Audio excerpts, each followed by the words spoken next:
Hello বন্ধুরা, welcome to my channel it's reaction আসার। আমি শ্রীমন্ত তোমাদের কাছে এসে হাজির হয়ে গেছি আবার একটি নতুন মুভির রিভিউ নিয়ে, যেটি কিনা রিলিজ হলো 19 সেপ্টেম্বরে শুক্রবার, জলি এলএলবি 3। বন্ধুরা, আমরা জলি এলএলবি 1 আর 2 অনেক আগে দেখে নিয়েছি। জলি এলএলবি 1 যেটা ছিল আরশাদ ওয়ারসির 2013 সালে রিলিজপ্রাপ্ত একটি মুভি, এবং যেটি কিনা একটি কোর্ট ড্রামার মুভি ছিল। যথেষ্ট ভালো মুভি ছিল। এরকম কোর্ট ড্রামার মুভি আমরা সচরাচর খুব কমই দেখে থাকি, যেখানে পুরো কাহিনিটা কোর্টরুমের মধ্যে ঘটে গেল এবং আমাদেরকে একটু বিরক্তি লাগলো না। সেটা ছিল আরশাদ ওয়ারসি 2013 মুভি জলি এলএলবি 1। এরপরে যেটা আসে 2017-তে অক্ষয় কুমারের সাথে, যেটা কিনা ছিল সেটা হচ্ছে জলি এলএলবি 2। জলি এলএলবি 2 আমরা যারা দেখেছি সেটাও একটি ছিল কোর্ট রুম বেস্ট মুভি, এবং এই মুভিটাও যথেষ্ট ভালো ছিল, যেখানে আমাদেরকে একটু বোরিং হতে দেয়নি। এবং এই দুটির মুভির ক্ষেত্রে একটি কমন পার্ট ছিল, সেটি কিনা হচ্ছে তোমার সৌরভ শুক্লা, যে কিনা জর্জ হিসাবে ছিলেন। তিনি এই দুটি মুভির দুটোতেই ছিলেন জর্জ।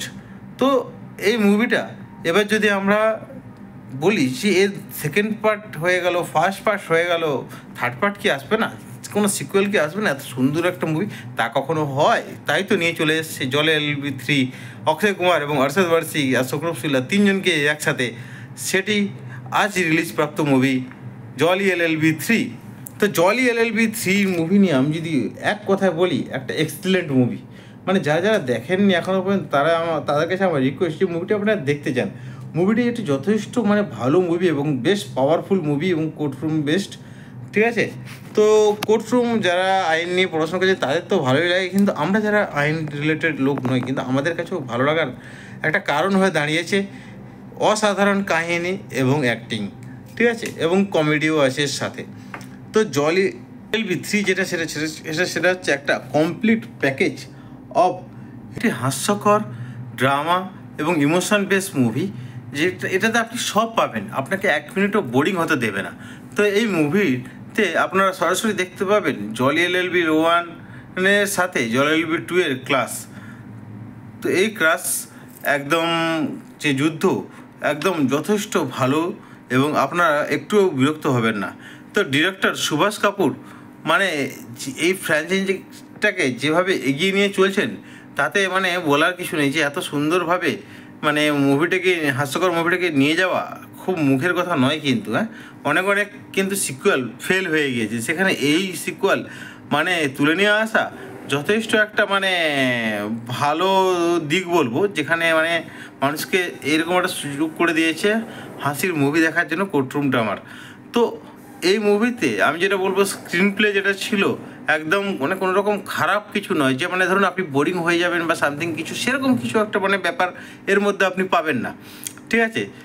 আর স্পেশালি এর যে ডায়লগগুলো ছিল সেগুলো কোনো রকম খারাপ কিছু নয়, একদম সাফ পরিষ্কার ডায়লগ, ইম্প্যাক্টফুল, কোনো রকম যে বাজে ডায়লগ এরকম নয় যে চলো ঘরে ঢুকে মেরে দেবো, শ্মশানেতে পড়ে যাবে, এইরকম সাইন্টিফিক কিছু নয়।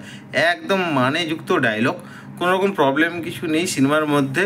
আর যেটা হচ্ছে ক্লাইম্যাক্স, যেটা আমি বলবো ক্লাইম্যাক্স, সেটা একটা খুব হাই পয়েন্টের উপর দিয়ে যাবে। যারা যারা দেখতে যাবেন তাদের কাছে আপনার বুঝতে পারবেন যে আমি হাই পয়েন্ট বলতে আপনাদেরকে কী বোঝাতে চাইছি।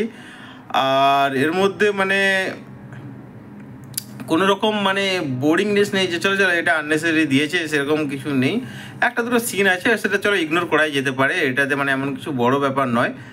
তো এখন যেটা বলবো সেটা হচ্ছে অক্ষয় কুমারের উপরে। অক্ষয় কুমারের হচ্ছে যে পারফরমেন্স, ভাই এইটা সেই পারফরমেন্স।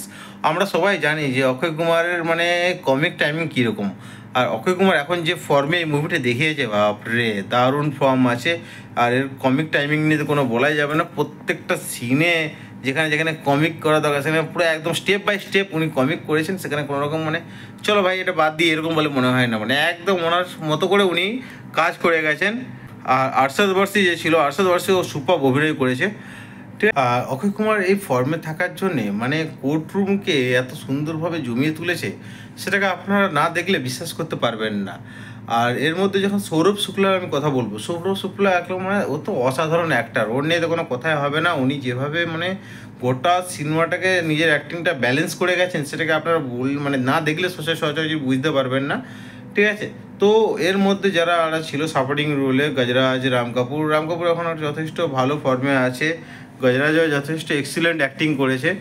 সীমা বিশ্বাস যথেষ্ট ভালো অ্যাক্টিং করেছে, স্পেশালি যখন হচ্ছে তোমার ক্লাইম্যাক্সের দিকে সিনটা এগিয়েছিল। আর এর মধ্যে যেটা বলবো যে হুমা করেছে আর অমৃতা রাও, এরাও যথেষ্ট ভালো অ্যাক্টিং করেছে, কিন্তু এদের বেশি স্কোপ পায়নি এরা এই সিনেমার মধ্যে বলার বা কাজ করে দেখানোর মতো। তো ফাইনালি একটা কথাই বলবো যে এই মুভিটি মানে অসাধারণ একটি মুভি এবং একটা দারুণ সোশ্যাল মেসেজ দিয়ে গেছে।